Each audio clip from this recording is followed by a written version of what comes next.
Book discussion, Catherine O'Donoghue, The Rachel Incident. It's a book, it's a coming of age book, a young girl growing up in Ireland in the 2010s, turning from teenager to adulthood. Very, very beautiful book. It's about love, it's about commitment, responsibility, all the things that come along with growing up. A couple of beautiful expressions I just noticed. For example, what matters most in a person is direction. I think that's the sentence that summarizes the book probably best as far as I'm concerned. I mean, this is the beauty about novels. You know, you look at it, you can be inspired by the love story, you can be inspired by the life story, you can be inspired by the economic environment that is being described. There's Ireland versus England there, not too much about the Northern Ireland conflict, although it kind of sleeps into. I think Catherine's done a great job in turning this novel into something that everybody should be interested in, and not just people who are obsessed with the Ireland situation, or Ireland, Northern Ireland, or even just the Irish sort of feelings that they have relative to the UK and things along those lines. It's not that. It's really it's a coming of age book. It's growing up in Ireland in the 2010s, young girl, a beautiful personality in my opinion, and it's her journey. And you learn a lot. You enjoy yourself reading it. Great novel, beautiful language. I think Catherine finds a really nice sort of sweet spot between literature, prose, and common language. Our conversations felt like cover songs of our real conversations. You know, she describes how she's kind of falling apart, or the friendship with her best friends falling apart. Our conversations started feeling like cover songs of our real conversations. If you've ever played in a band and you played cover songs, you know exactly how that feels. So I think Catherine has a really good way to sort of feel under the skin of people, let's say musicians in this case, or poets or writers. She's incredibly good at conveying a feeling. I would say that's one of the things that sets her apart. The girl works in a call center in Ireland, and I'm not sure Catherine ever worked in a call center in Ireland, but she's really good at conveying that kind of feeling that you might have as a 22-year-old working in a place like that. So for new listeners, why are we doing these book reviews? We are reading books generally for entertainment, but also it's part of our job. It's part of our job to train our mind. Literature is conditioning of the mind, and this is a good example. This is a book that certainly has no direct application to business or AI or any of those things. I'm going to Europe's tomorrow, so why am I spending time on a book like this? Again, it's part of entertainment, of course, but it's also it helps you think through things that it activates synapses and neurons that you might not have activated before. It helps the plasticity of the brain. It's yoga for the brain. And it's a beautiful novel, highly recommended. And I think it's a novel that has some implications for even political implications. We're talking about abortion and things along those lines. So she's really I think hit a very good nerve between relevance, entertainment, and beauty. This is a Not In Wrong podcast. It's December 11th, 2023. This is Krim Delco. For the day, the fund is down 5.4%. The market's up 20 basis points. For the year, we are up 107%. The market is up 20.5%. We're outperforming by 86.5%. Catherine O'Donoghue, The Rachel Incident, a beautiful novel, a coming-of-age novel, describing a young Irish girl growing up through school and then, getting her degree and just living life in Ireland in the 2010s. It's not about that. This is really a beautiful novel in the sense that it captures a lot of things without really saying it explicitly, and I think that's what novels do. It's a historic novel, even though it's not a historic novel. It's a love story, even though it's not a love story. It is in the eye of the beholder what it is, but there's a lot of depth here. There's a lot of depth, a lot of beauty. What matters most about a person is direction. I think that's the most important sentence, in my opinion, in the book. Um, and that's why it's a coming of age novel. It also shows the people in the book, the main characters, in my opinion, are relatively successful, but it's not so clear. But they are on a path. They have a direction. I think Catherine really hits a very nice middle way here, where she gives you direction. She gives the reader direction too. But this is not a self-help book or anything like that, where how to succeed as a young person in Ireland. It's not about that at all. But it gives you a good sense for, if you have direction, if you're true to yourself, if you follow your gut. I mean, all the things that every self-help book would have. I think you want to get somewhere. And the main narrator in the book, her name is Rachel Murray. She doesn't end up in a like, she's not a famous movie star or anything like that. She ends up in a place that I would say is tolerable and maybe even nice, maybe even beautiful. But that's not the point. The point is the direction. So again, what matters most about a person is direction. I think that's a really powerful, it's a powerful, description of the book. Other beautiful sentences I mentioned: our conversations felt like cover songs of our real conversations. This is Rachel describing her friendship with her best friend, that is not falling apart in a sort of falling apart kind of way, like a marriage falls apart or anything like that. I think it's the coming of age part of the novel where you just if you've ever grown up, and we've all have, hopefully, after the age of whatever 20 something, you know what that means. I think I've had this experience. We've all had it. My high school friends, you kind of start drifting apart. I guess that's the right word. And I think she describes this really beautifully with this sentence.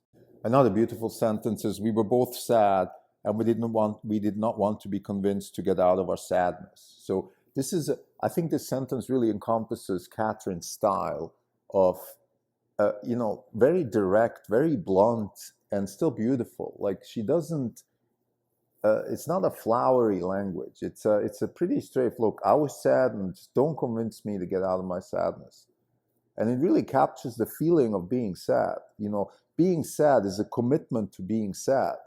And people, let's say my mother right now is sad because my father is sick, and she doesn't want to be convinced to get out of her sadness. I think it's a very important insight into how humans feel. I think Catherine does a really good job in conveying emotions.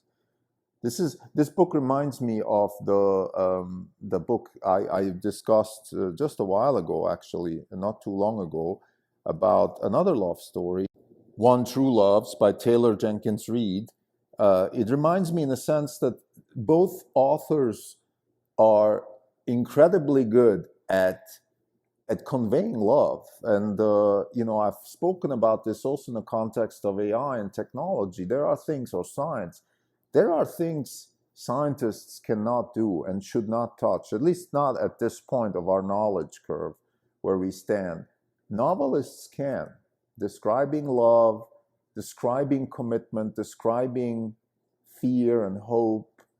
It's going to be hard for whatever large language model you want to come up with, or whatever AI you want to come up with, to convey that. It's going to be hard. It's not impossible. If humans can do it, they can program it too, but it's just going to take some time. Another beautiful sentence: his attempts at adulthood resembled Peter Pan trying to trap his own shadow. So this is a classic Catherine O'Donoghue sentence. It's his attempts at adult life resembled Peter Pan trying to trap his own shadow. What a beautiful sentence, right? You have a character in the book. I don't want to give away too much, but it's somebody that Rachel's in love with, and he has that. And I was that guy in my 20s. You know, it's don't wanna be an adult. I want all the action, but I don't want the responsibilities. In blunt words, you know, I want sex. I don't want to commit. I don't want to. And it's not that I didn't like my girlfriends by any means. I wasn't. I was. I was. You know, I would say for a guy growing up in Western Europe in the 80s and 90s, I was pretty committed. I think I was not a, you know, having X amount of girlfriends type of guy at all. I was, you know, I had long relationships, all that kind of stuff. But and that's not the point. Like you know, you don't want to hurt the girl. You don't want to you don't want to be disrespectful to her. But you just don't. You haven't found your own self. You haven't found. You're Peter Pan trying to trap your own shadow. It's so beautiful. It just so well encompasses the man in the story, and I'm so amazed at Catherine. And she mentions Donna Tartt in the novel. It's funny. Well, I don't know if that's a coincidence. It's just a cameo appearance, but Donna has that same ability. You know, I'm amazed by female writers that can capture a young man's emotional scaffolding.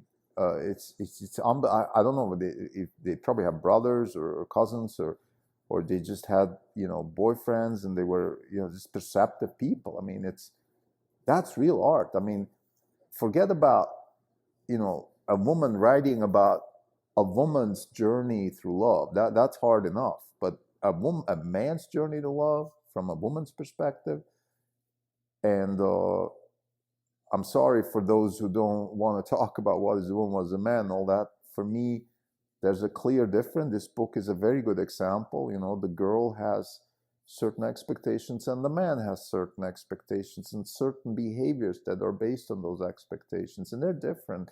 And yeah, statistically, you know, there's a bell curve and all that. So it's not everybody is the same, and I don't want to put everybody in the same bucket. And there are women that are not committed and men that are not committed, and women that are committed, and men that are committed, and all that stuff. I get it. But anyway, a beautiful line. So those are some of the lines that I noticed in the book. There's many others. It's a beautiful book again. For those who are interested in other aspects of the novel, I think particularly young people growing up in Western Europe right now, you know, it's a tough cookie because the economy is. This is now a tangent, but since I am a hedge fund manager with an economics degree, I might as well talk about the economy. I feel like what's going on in Europe is that young people are being kept out of the workforce. The main objective of the European economy is to keep the incumbents, meaning the people who have jobs, keep them safe and make it really hard for newcomers to get jobs. And that results in youth unemployment, youth poverty, youth insecurity. And it's interesting that in this particular story, and I don't know if that's by design, but Catherine did a very good job at solving one of the biggest problems that I think youth has, which is complacency. And the way she solved that problem is very simple. Rachel's parents are not in the position to support her. That's it. Even though they are actually, you know, they're dentists, middle-class people, but for some reason they don't have money. So that means Rachel's forced to go on her own, find her own way, and that's really the best way. And that's just for people who are interested in parenting, although this book certainly doesn't touch that directly, but you can get some insights from that too. So really, you know, like you can see, like I'm almost meandering around here. There's so many aspects that this book covers. It's a beautiful novel. You go in a bookstore, you might think, just a nice love romance, and maybe that's what it is. You know, I doubt that Catherine O'Donoghue will ever win the Nobel Prize in Literature, and I don't know why, to be honest. You know, I've attended a bunch of lectures and seminars in the humanities department at Stanford. I'm trying to find out what it is that makes novels academically appreciable, what is a good novel and all that stuff. I'm very interested in that also from an AI perspective. So I'm very much into that question. I don't want to dismiss it, but there's a difference between or Orhan Pamuk, John Steinbeck and Catherine O'Donoghue. It's not a big deal, and I don't want to dismiss Catherine at all, or Taylor Jenkins Reid, or people like that. Anyway, I'm on a tangent here. What I wanted to say is, let's say this could be one of those airport books, right, which kind of has almost a derogatory meaning, but it's not. It's actually a good book. It's really a good book. That's my point here, and I'm sorry for the tangent. And this is not a book review in a sense that I don't want this to be a book review or anything like that. But again, for people who are young and who are aspiring to start a career, I think the most important message here is don't, actually there's another beautiful line, I can't paraphrase it 100%, but something along the lines of, somebody tells Rachel, oh, it's a bad time to look for a job. And then Rachel said, well, she says that like as if I'm, sitting on the bench and now it's, I'm choosing to play now or something. Like, I don't have a choice, baby. I'm 22 years old. My parents are kicking me out of the house, rightly so. It's time for me to go and start a new life. And now you're telling me it's a bad time. I don't have a choice. And I think not having a choice, sometimes having a constraint actually is a good thing, because it forces you to really, really dig deep and find your own thing. And I think that's actually, if I had to summarize the book, that is the biggest takeaway. And like I said, what matters most about a person is direction. It doesn't matter how much money you have. It doesn't matter whether your parents support you or not. None of that stuff. Look, parents can destroy you. You can be abused. Governments can put you in jail. Communism can destroy you. Fascism, all that. Yes.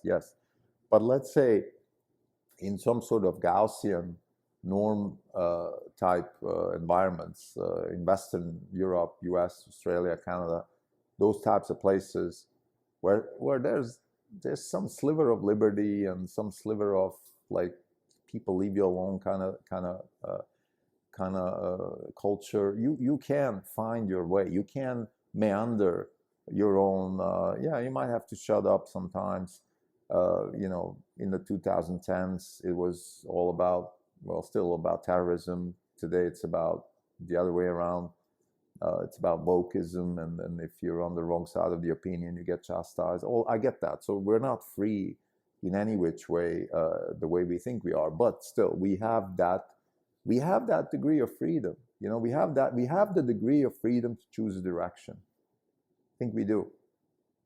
And I think that's what this book really conveys. So to summarize, Rachel Incident, beautiful book. It's a nice, entertaining airport book, but it's a novel. It's a deep, there's depth here. Like I just almost spent 20 minutes talking about it. And I'm not a book reviewer. This is not, if you're into love books, you can read easier books, right? There's more depth here. You're going to waste a lot of your money spent for this book if you just focus on her love story. It's a nice love story. It's a beautiful, it doesn't make you cry or anything, but it's not like One True Love. One True Love is just about love, right? The story there with, you fall in love and then your lover dies, your husband actually dies, and then resurrects because he's actually not dead. He has an accident that turns out to be not deadly, and then you're already married to somebody else. Like that's pretty, or about to get married. That's pretty, I would say that's like in quantum computing when they construct a problem that only a quantum computer can solve. This is a constructed problem that only a love expert can solve. And Taylor Jenkins Reid is a love expert. She did a good job there. In this case here, it's not. Like Catherine O'Donoghue is not, I wouldn't say she's a love story writer. She's a novelist. There's a lot of depth here. But if there, again, I think it's more of a directional book. Like, this is where you should go. This is how you should handle yourself as a 21-year-old graduate from the English department at University College Cork. This is how you should be. This is my advice to you. Stick to your guns. Follow your heart. Don't compromise. You're going to make mistakes. You're going to be handed out sometimes goodies, and sometimes you're going to be slapped in the face. Take both and just keep going. Thank you.